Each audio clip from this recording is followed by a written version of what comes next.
Good morning, America. Good afternoon, Europe.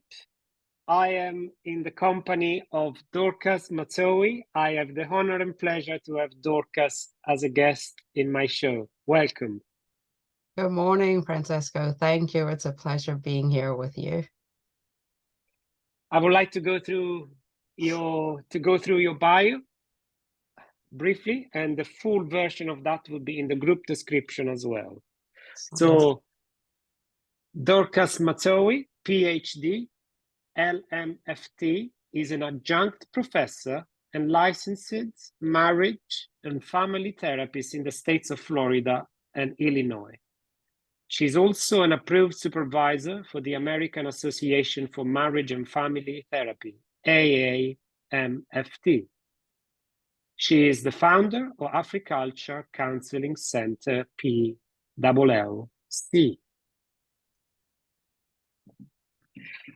So, we had a very brief pre-chat, and I asked you if you found being regarded as somebody who specializes, and I would add excels, in relationship issues, family and couples, somewhat limiting or not. I would like to ask you that again now. Absolutely. So it is such a privilege to claim the title of someone who specializes in relationships. That is what I've been trained to do. I studied family therapy for my PhD program. And so everything I do, whether I work with individuals or couples or families, I'm always trying to understand the impact of relationships on that person's functioning. Brilliant. Listeners of my podcast know that I can't help my tendency to generalize, particularly on gender issues. But in my own practice, I find, just to confirm what you've just said, that relationships are always mentioned as the top two, sometimes top three issue that the client want help with. If it's a woman that gets in touch with me, yes, it's in the top three reasons for getting in touch with me, probably 20-25% of the time, if it's a man. Yeah. So it is still important for men as well, but maybe not as important, not as a reason for reaching out, I suppose. Right. So that's a great way to put it, because I think, again, a lot of clients coming to therapy will say things like, I'm depressed or I'm anxious, I'm stressed, and they haven't themselves made the connection between the symptoms they're coming with and a relationship factor. So whether it's men or women, you will ultimately find that it always boils down to some sort of stress, tension, dysfunctional relationship that is ultimately bringing them to therapy. So, correct.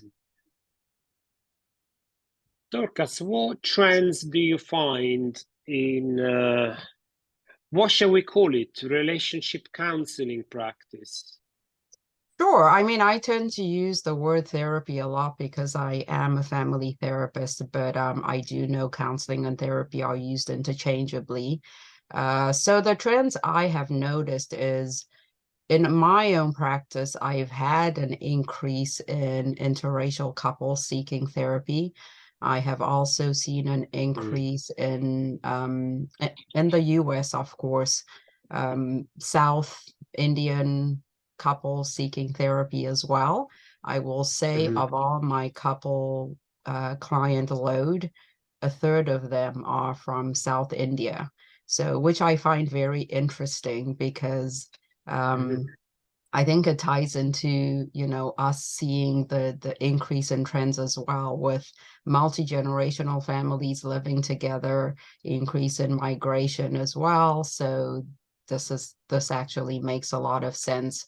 I have also seen an increase in same-sex couples seeking therapy, and you will find that oftentimes some of the issues they're coming to therapy for are very similar to heterosexual couples issues as well.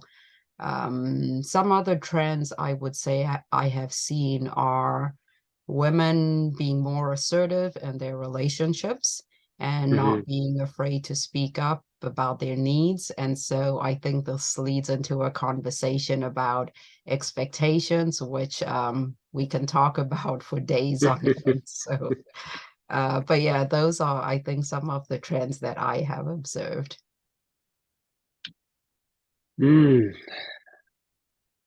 Those all of them strike me as deserving hours or days. All of those things you said. So Right. where do we go next? I suppose where are the vulnerabilities? What do you think in terms of resources and vulnerabilities? Is there any societal trend that you feel is playing a part, is putting a strain on these marriages or relationships? So definitely numerous factors. I think we cannot complete this recording without talking about the impact of technology. I'm sure in your own practice as well, you have seen how much technology has begun to define what relationships look like, and not just for couples, but for families as well. So there's so much less engagement between couples because one is spending too much time on their phone. You know, they're meeting old acquaintances and lovers online. You know, that is now, you know, becoming a growing issue as well. So I think vulnerability is such a powerful concept to discuss in couples therapy, because people have also become more protective.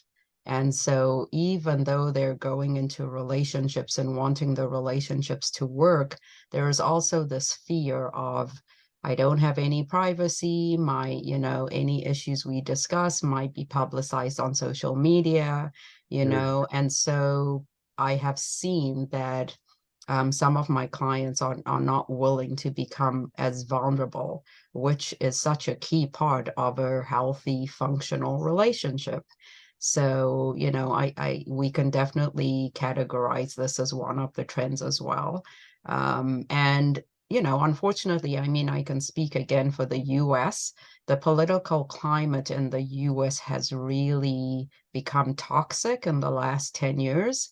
And so you are seeing couples coming into therapy disagreeing about political beliefs and values, and again, not wanting to be vulnerable. If I think my partner is going to judge my beliefs, or if I think my partner believes this and I don't, how do I trust my partner? So it just snowballs into so many layers of, you know, issues for couples as well. Thank you. And you mentioned interracial Yes. couples, Yes. rising numbers as a trend, and also rising numbers in terms of South Indian couples. One of the factors that I'm fascinated by, and that I suppose I'm passionate to help improving, is the pressure on nuclear families. In the West, or anywhere where there is a very high cost of life, because then both parents, if they have a child, would need to work, probably commute, and very little quality time left.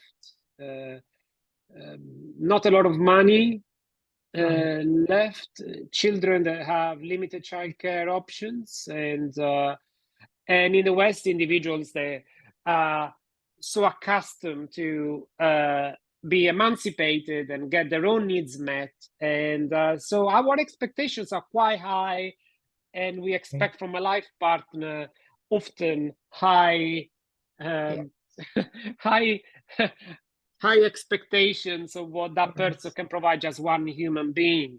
Yeah. So the cost of life is a factor for the nuclear family, but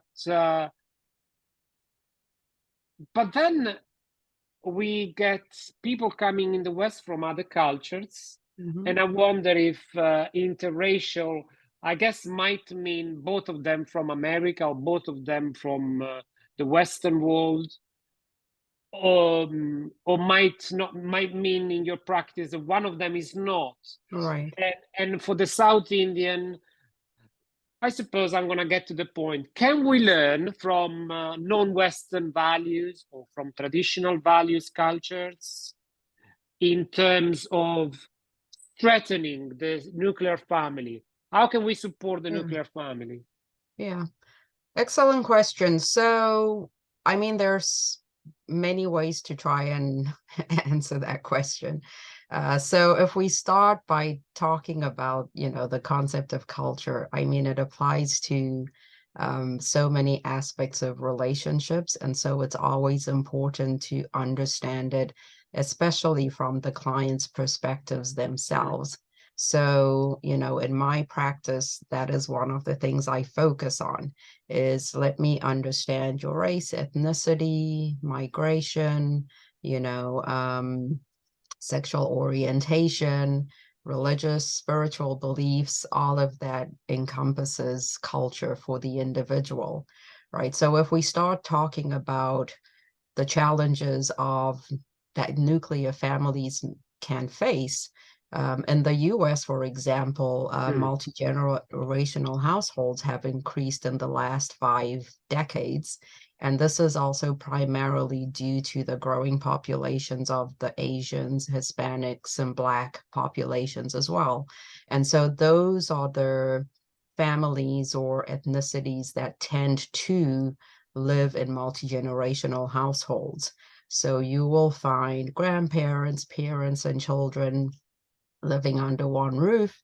Then you will have the nuclear family, which will consist of the parents and the children trying to parent a certain way, but their generational beliefs from the grandparents are very different from the parents, so you will find that causes friction in the household, where grandparents will have, what some of their children will call outdated beliefs, and, the younger generation, of course, we have seen just a lot more openness in talking about issues, whether it's suicide or sexual orientation or, ways of making income. They are very different from previous generations' beliefs and values, right? So you see that while there is stress in the household because of the multi-generational factors, it's also a source of support for a lot of these families as well. So some of the studies, I believe the Pew Research Center has done numerous studies on multi-generational households, and you can see that there are benefits as well as challenges as well. And so it also ties into the conversation of collectivist cultures, so especially South Indian, Asian, African, Caribbean, there's this belief that you will take care of your aging parents, it's expected. And so if you're marrying someone who's from a Western culture who doesn't have that belief, then that can cause friction because I don't want your mom to come and live with us forever, so how do we compromise? How do we negotiate? And the young kids want to be children. They don't want to have the responsibility of checking on grandma after school, so there's so many factors to consider. But by all means, I think the most important place to start is the culture that the clients are coming from and how well we understand that, so that we can then work with them based on their culture. Another very rich, stimulating answer. Talking with you, I often feel, where do I go? What do I go next? That's so. One of the things that came up for me listening to you is how refreshing the way you describe your questionnaire, your initial questionnaire for clients in your initial consultation session, because I've been living for the last 22 years in a very secular society, the United Kingdom. Yeah. And in the UK, we are very proud of our tolerance. So in my context, living in this country, asking that questionnaire as a white person, I always feel very self-conscious of tolerance being the main value. But when you were describing your questionnaire, I felt appreciation of diversity seemed really strong. So for me, it's like, I like appreciation better than I like tolerance, because I lived out of my life in a country that speaks Italian. So although I'm white, I experience a more religious society. I experienced, before moving to the UK, a more sort of family-oriented country. And I know that America, it's on some levels very Christian, and on some levels also leading the way of non-monogamous relationship and all the very modern versions of relationships and loving relationships. But just the point about how the country plays a part in the therapy room between therapists and clients, but also the therapists themselves. Yes. As a white Christian person, I, self-consciously identify with secular values, although I have mixed feelings about them. So I don't know if you, having traveled myself, I feel like I want to do what you do. I want to start doing more. I want to feel less shy and self-conscious of what I know. And I know that being well-traveled and being married to somebody from a different culture can be a great resource. Yes. To use in the therapy room. Yes. Very well said. And I think what I love the most about what you shared is the difference between tolerance and appreciation. And this is something I find even in teaching, is that students who are white tend not to think about culture. And so anytime you are discussing the importance of culture in counseling and therapy, you will find that the minority students are the ones who are emphasizing the importance of culture, because they live it, they experience it, so they understand how much it shapes who they are. But a lot of, my white colleagues and students tend not to realize that culture is such a critical aspect of understanding a person's functioning.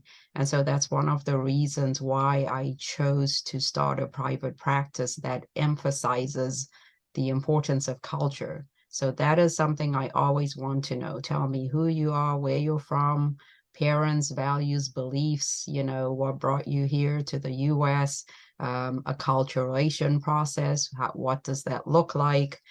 Because we can't ignore that. And so for interracial couples, you will find that a lot of the differences in culture is what is bringing them to therapy, because you know, they will have grown up in different households, so naturally their beliefs and values will be slightly different. So it's just a critical, you know, factor to discuss when you're working with couples.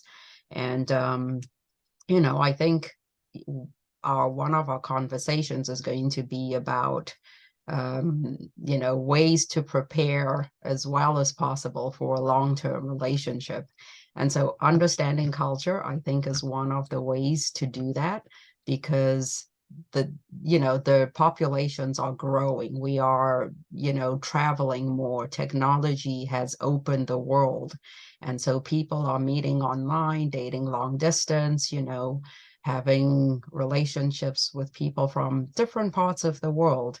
So it's even more critical for us as providers just to understand the importance of recognizing that culture is going to be an ongoing conversation. And we're not limiting it to race and ethnicity as well, but it ties into religious beliefs, it ties into sexual orientation, you know, and just many different aspects of our life.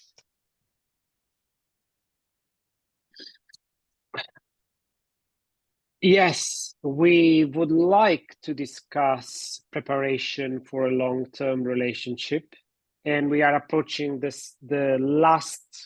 second and last part of the podcast.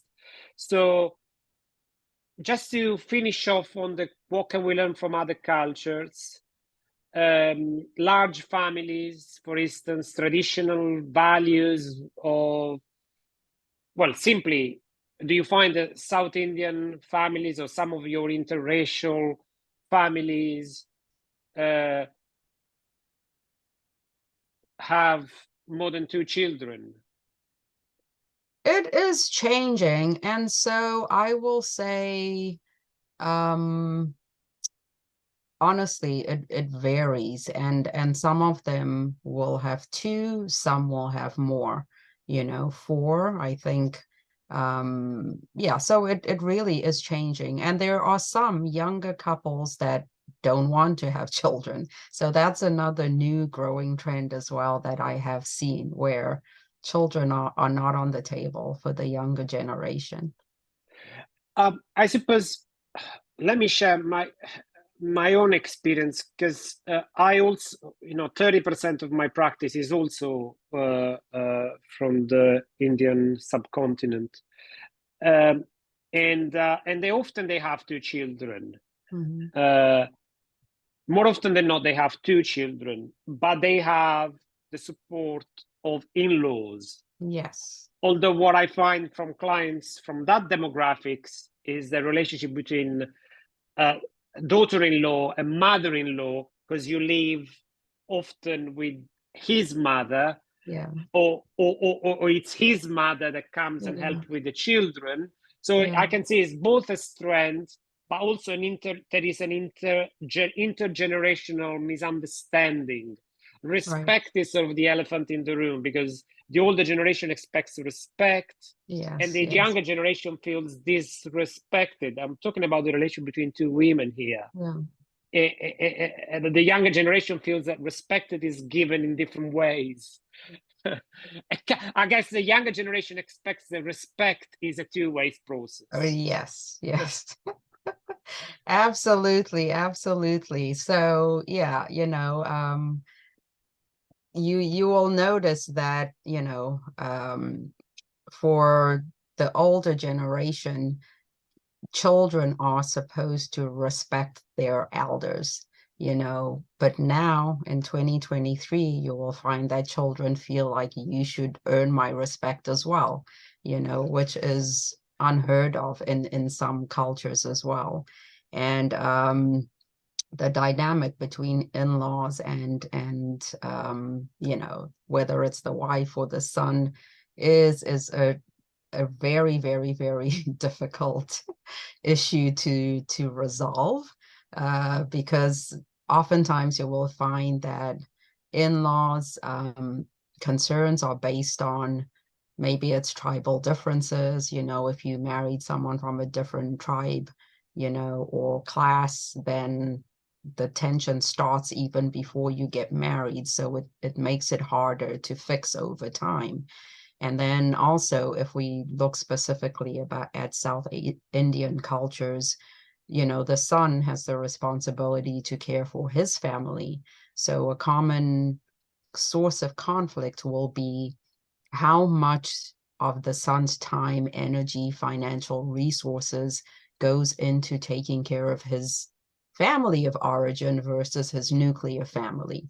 The and loyal sort of a loyalty. Yes, that you cannot ignore, you cannot refuse. It's a responsibility that's passed on to you, and so there's no getting around it. And so it's how to help the couples work together so that this issue isn't consuming them as much to the point of their relationship suffering in the process. But mothers-in-law, yes, play a major role in couples dynamics. And so that is a common source of, stress that you will hear couples presenting to therapy with. And some of the relationships honestly cannot be repaired because the conflict just runs so deep between the in-law and the daughter-in-law or son-in-law. So it's more just helping the couples to see how they can still maintain a healthy relationship for themselves in spite of what might be happening with the in-laws. I feel very inspired by this chat. I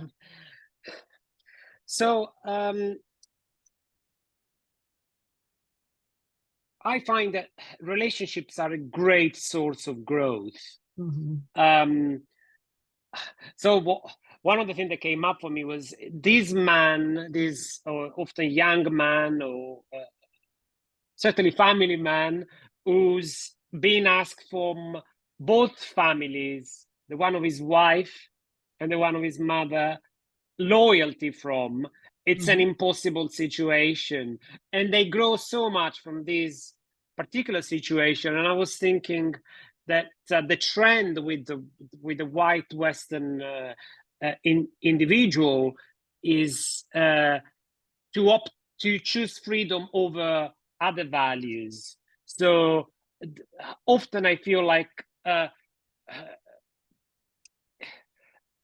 suppose the white mentality, for the lack of a better word, is to see the non-white families or more traditional friends families and think, oh, I'd rather go for more freedom, freedom from my in-laws or freedom from, a more independent relationship from my own spouse as well.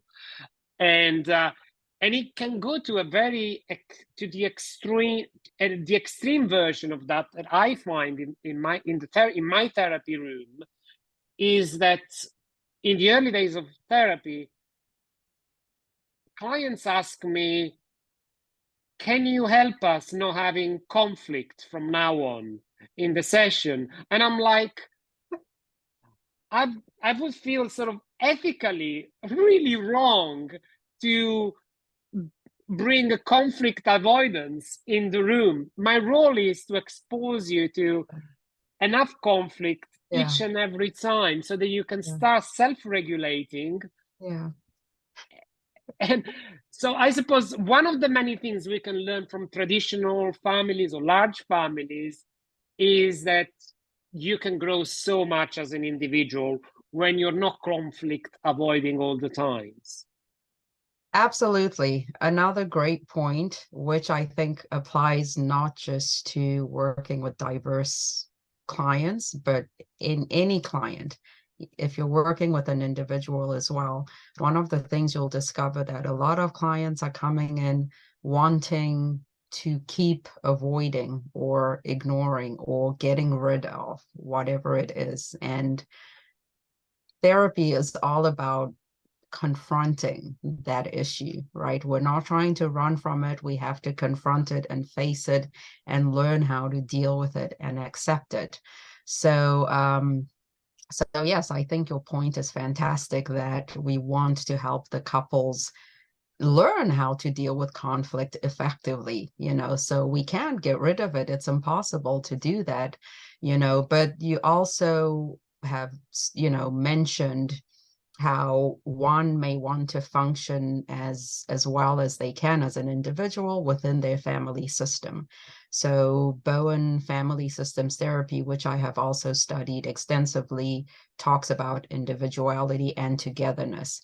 And so even in families from diverse cultures, the importance of individuality cannot be ignored.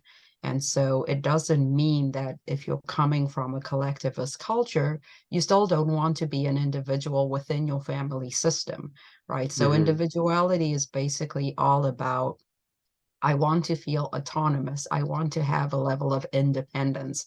I want to, have my own way of thinking, not my family's way of thinking, right? And so you can still do that within your family. It doesn't mean you have to break away from one or the other.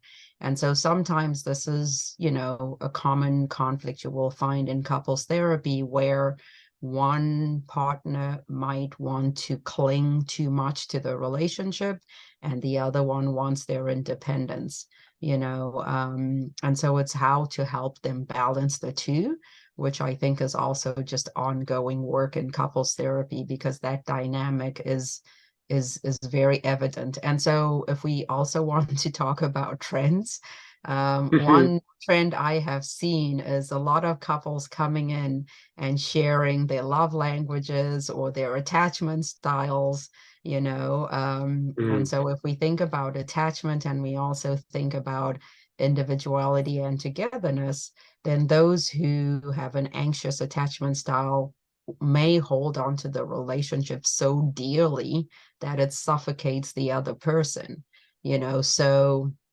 emphasis, I think, especially with the way I practice, is always, you still want to maintain yourself as an individual. You don't need to lose yourself because of your relationship or your family system.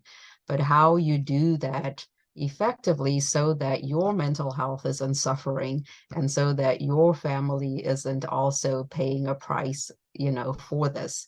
And so this is where I think really understanding the culture, again, plays a big part, is how much of the culture is affecting this person's ability to be an individual, but also still be part of a healthy family system as well. Thank you for another rich answer. So we gave ourselves the immense task to end this discussion with touching on preparing for a long-term relationship. Yeah. You've mentioned the importance of values already. So discussing values will probably be top of the list, I guess. What else? And also, over to you with the immense task of, I suppose, summarizing how different cultures can prepare for a long-term relationship in the context of the West, of America, of course. Yeah. So, some of these ideas I think apply to couples in any relationship anywhere. So, and with values, I'm not sure if you have found this in your practice, but it is surprising how many people have never really sat down to think about what their values are. And so when, couples come to therapy and you're asking them, well, what are your values and what are your values? It's like, oh, I never really thought about that, And so once they start to talk about it, you'll notice that sometimes their values are very different, which is why they can't agree. You know, one values financial stability more than intimacy. One values, you know, service to the community more than, you know, success. So it's such a necessary conversation to start with couples, is what are your values, so that you get a deeper insight into who they are as individuals. And you know, I think a word that always for me is, I'm sure in everyday therapy, is expectations, you know, and whether as individuals or again in couples or families as well, when we have very different expectations, there'll always be conflict, because what I expect, if I haven't verbalized it to you, you don't know that these are my expectations. So I will just build resentment against you because you're not meeting my expectations, but I've never told you what my expectations are, you know. So I think having a conversation about expectations probably is also at the top of the list in terms of preparing for a long-term relationship. And I can touch on many more as well, but I wanted to see if you wanted to add something when it comes to values or expectations as well. Just a basic acknowledgement that individuals, we don't seem to find out, to become aware of things unless we discuss them in meaningful forums, whether that's therapy or whether that's a couple taking very, very seriously the idea of committing to one another. So I wonder what you think, but my feeling is that unless you have that meaningful conversation, you take it very seriously, you won't even work out what your deepest values are. So it's not like you never had the conversation, but you don't even know that they are important for you. Therefore, you're not having the conversation. It's sort of a vicious cycle. Yes. Because people are not idiots. They don't discuss things because they assume they're not so important. It's only when you start the conversation that you do realize how immensely crucial that is. Yes, yes. Absolutely. Yeah, and I think that's another, you know, thing that is surprising, is just how many couples do not have these meaningful conversations, especially if we talk about marriage, which is another dying institution. But for those who are still wanting to get married, oftentimes by the time they come to therapy and they're married and they're, you know, 5-10 years into their marriage, they haven't had a lot of these conversations, you know. So you really wonder, you know, how you decided that this was the right partner for you if you never really found out their thoughts on, you know, bisexuality or, you know, threesomes or, you know, any of these conversations that are so critical to relationships. And yeah, so I think for sure meaningful conversations are necessary, you know, especially as a couple, because this is what is going to build that closeness, that intimacy, and this is what will allow each one to feel vulnerable with their partner, you know. So when you don't feel vulnerable with your partner, you will never fully open up. And so this is a common question I find, where if you ask each one how much they confide in the other, if they say rarely or not at all or sometimes, then that is telling you that they are not willing to be vulnerable for a reason. And a huge part of that is just they're not having these meaningful conversations, you know, about what's most important to you, what you value in a relationship, what do you want 10 years from now, you know, and all of these different things as well. So definitely a conversation about expectations is critical. And, you know, I think in 2023, we cannot avoid talking about the importance of technology and how that's going to show up in a relationship. So I think couples should also be having that discussion for themselves. You know, do we want to not have phones at dinner time? Do we want to, you know, not have phones at bedtime? You know, so are we connecting? You know, if we're talking to each other, am I looking in your eyes and hearing what you're saying instead of texting someone? You know, so technology plays such a critical part in modern day relationships, for sure. And we're stressing the importance of preparing a couple, or a couple preparing oneself, itself, for commitment. You did say the marriage is a dying institution, but commitment and monogamy is still alive. Although, again, there are societies like the American one that's leading the process of exploring alternatives to monogamy. Right. I find that the alternative that in some Western societies, I think particularly the UK and America, is that instead of realizing the relationship crisis, I don't know if you agree, but I would say that we are going through a relationship crisis, because we just don't know what the rules are. The traditional one we half discarded to different degrees. So we are going through this uncertainty of what the rules are and what the right expectations there for us. So if you're not preparing, you end up doing other things.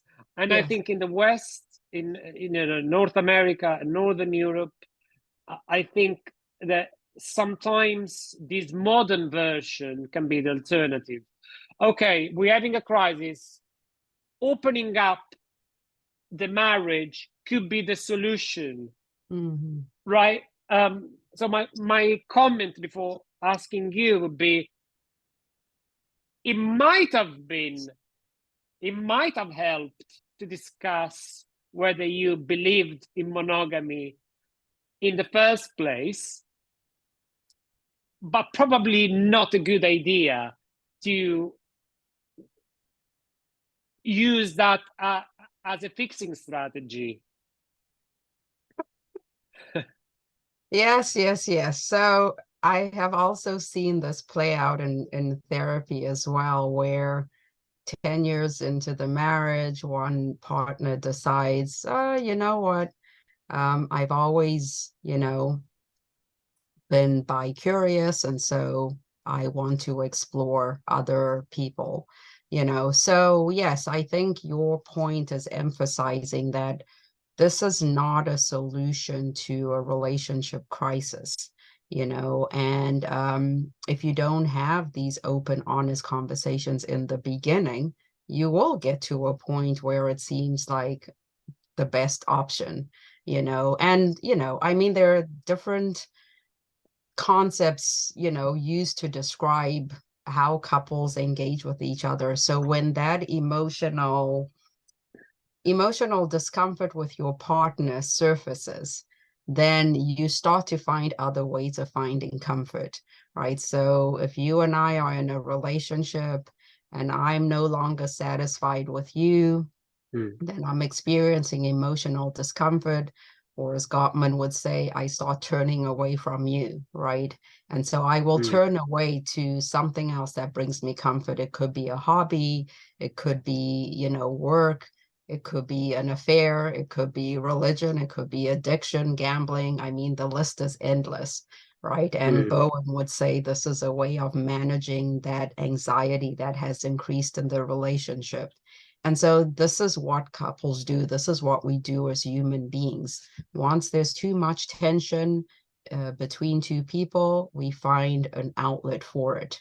And it's not the solution, because obviously if you're preparing for a long-term committed relationship, you want to keep turning towards each other. You want to sit in the conflict and work through it. We don't want to bring a third party or fourth party into the dynamic, because now it's complicating the issues, right? And so what does commitment mean at this point? You know, where is most of your time and energy going? If it's not on the relationship, is it now on finding new partners who will satisfy the needs that, you know, you're not getting in the relationship? So it's such a deep conversation to have, especially between partners.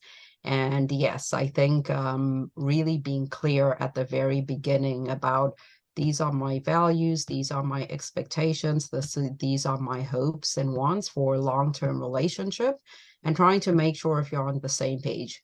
There's no guarantees, of course, we know that. So people can change their minds. People will find new interests at some point in a relationship. This happens as well.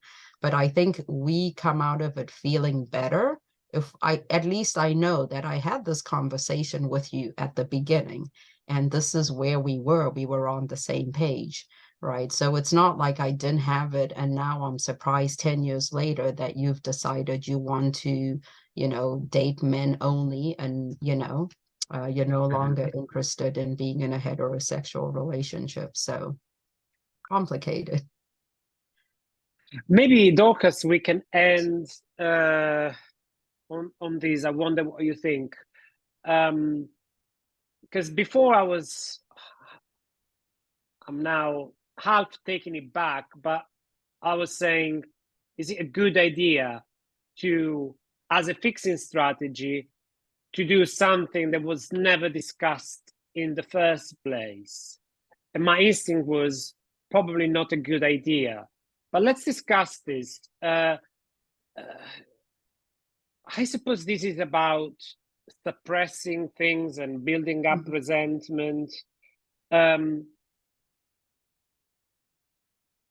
relationship therapists, we are very used to see clients to feel is to assess whether or not it's too late because too much resentment has been built up. And before you were saying that that's more likely to happen if you have your expectation, and if you have undiscussed expectations, which then are more likely to be unmet.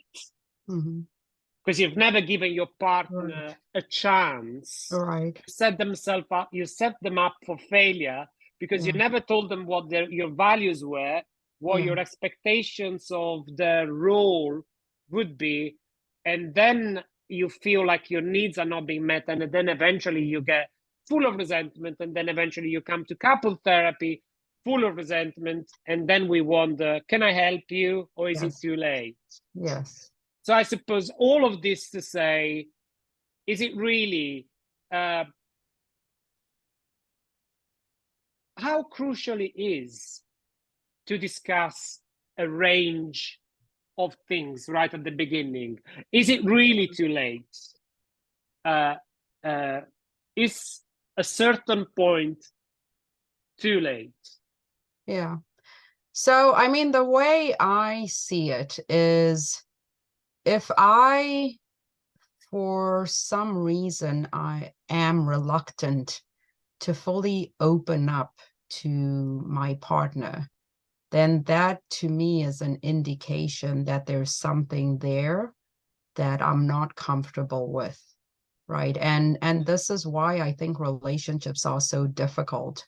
You know, we all don't do well at relationships. You know, I've sucked at some of my own relationships, you know, but it's like, if I, for whatever reason, feel I'm not quite ready to open up, if as long as I have the hope that, you know, it's me who needs time to open up, but I trust you, I feel safe with you, and so I will do that at some point, that's absolutely fine, you know. But if I'm reluctant to open up to you because I don't feel safe with you, then that to me is an indication that something is lacking in this relationship that could be problematic, right? And this is something, again, we see so often in couples therapy.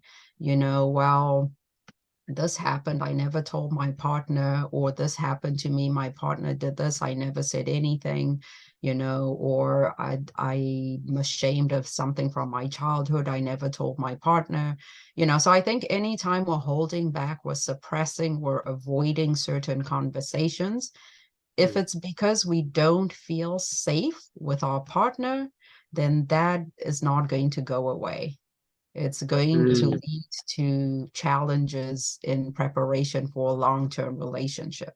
And so really being safe and being able to be truly vulnerable is the only way a relationship can have a good chance of working,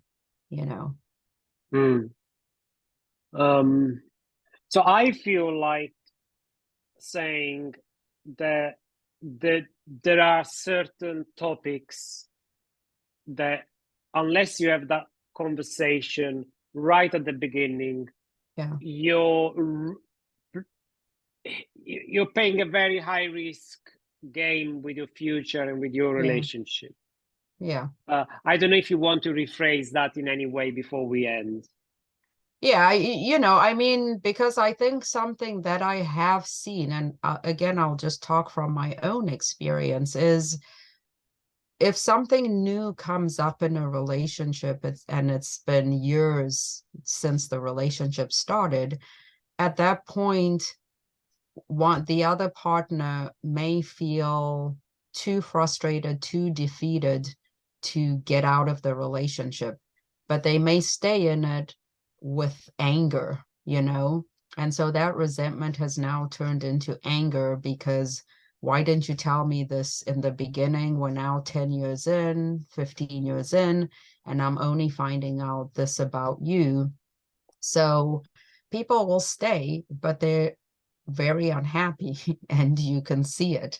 And I think we know a lot of unhappy relationships where things like this do tend to surface, so I think that is, from my experience, what will happen is if we're not open about something in the beginning and we reveal it years into the relationship, our partners are going to feel cheated in a way. And they may stay in the relationship, but it's going to be hard to build that connection. I'm aware of the responsibility as a public speaker towards my viewers. So my last question, first I ask it myself and then I bring it over to you, is if people listening in, hearing about the importance of not discussing things too late, were to wonder, oh my God, there is A, B, and C, or just A, that strikes me as something that I should have mentioned ages ago. But whether it was their own vulnerability or the partner's resistance, defensiveness, and vulnerabilities that prevented them, whatever that's the reason, now they realize, should I bring it to their attention or not? My first advice would be, you don't know how they would react, because depending on their self-development, it might create trust issues. Yes. Because they might turn around and say, why didn't you tell me before? Yes. Yes. It could be something like, I was abused as a child, and your partner might say, or you may now inflict this unconsciously on our own child. This is something I feel let down that you didn't tell me at the beginning. Again, ideally, you want to have this conversation at the beginning, but I feel for those who are listening in and wonder, should I bring it to their attention now? And how and when? Wow, that is a fantastic question. So you know, I think, again, like you said, it's not that easy, right? And so if I'm the individual who has something I haven't shared with my partner, I want to be trying to figure out, why do I want to bring it up now? You know, what difference is it going to make for myself, for the relationship? But most importantly, also, do I recognize how much holding on to the secret has affected my ability to be fully engaged in the relationship, or to be my authentic self, as people say, you know? So I think it really does require a lot of processing and trying to determine if now is a good time and how can I do it. Do I believe my partner is going to be supportive enough to receive this information? You know, because one thing I'm trying not to encourage is keeping secrets from our partners.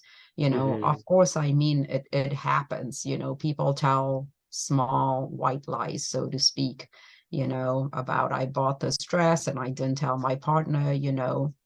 But if it's something serious like abuse that really could change the dynamic of the relationship, I think ultimately you as an individual want to go through life feeling like, I feel good about who I am and where I am and how I've dealt with, you know, the secret that's going to either make or break my relationship. You know, and I think this is where the value of couples therapy comes in, because in couples therapy, then you can get the support and the guidance on how to open up about this issue, so your partner is able to receive it better, you know, because it will take time to process if it's really something significant. And so I think it's just so important for the person who's carrying this secret to be able to determine for themselves, you know, how is it going to change my relationship, and how do I want to present this information to my partner? You know, because it's really the same as revealing infidelity. If you were unfaithful 5 years ago or last month, it's still going to be a difficult thing for your partner to receive. So I think it's just so important to figure out, how do I want to share this information? Why now? And do I recognize how it's going to reshape my relationship and myself as well? But I mean, to me, it sounds like it would bring such relief for the person carrying the secret to be able to let it out and not have to hold on to it till death, you know? But it's life, and life is not easy. So we can't say this is the way to do something, because, you know, it's just not that straightforward. I think there's so many other factors to consider as well. In all the questions that you so, you know, brilliantly and concisely provided an answer for, we could have spent weeks discussing. So it's been such a pleasure. I've learned so much. And Dorcas Matowe, PhD, I really think very highly of you. And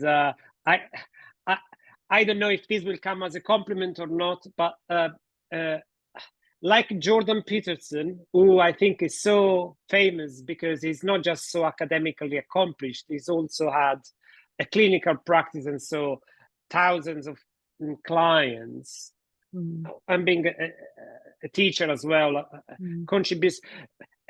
There aren't many people who have you know, an experienced clinical practice and they are so academically achieved, like yourself. And it shows, because you need both to make justice to this work. So thank you. Yeah, well, thank you, Francesco. It's been a pleasure, you know, just engaging with you. I've loved our conversation. And absolutely, I do hope at some point again we can cross each other's paths. But yeah, you know, I'm very passionate about relationships and I can talk about it all day. So it was just my honor that you invited me to your show, and I wish you the best in all your endeavors as well. Thank you so much. Thank you. Until next time. Bye, Dorcas. Bye.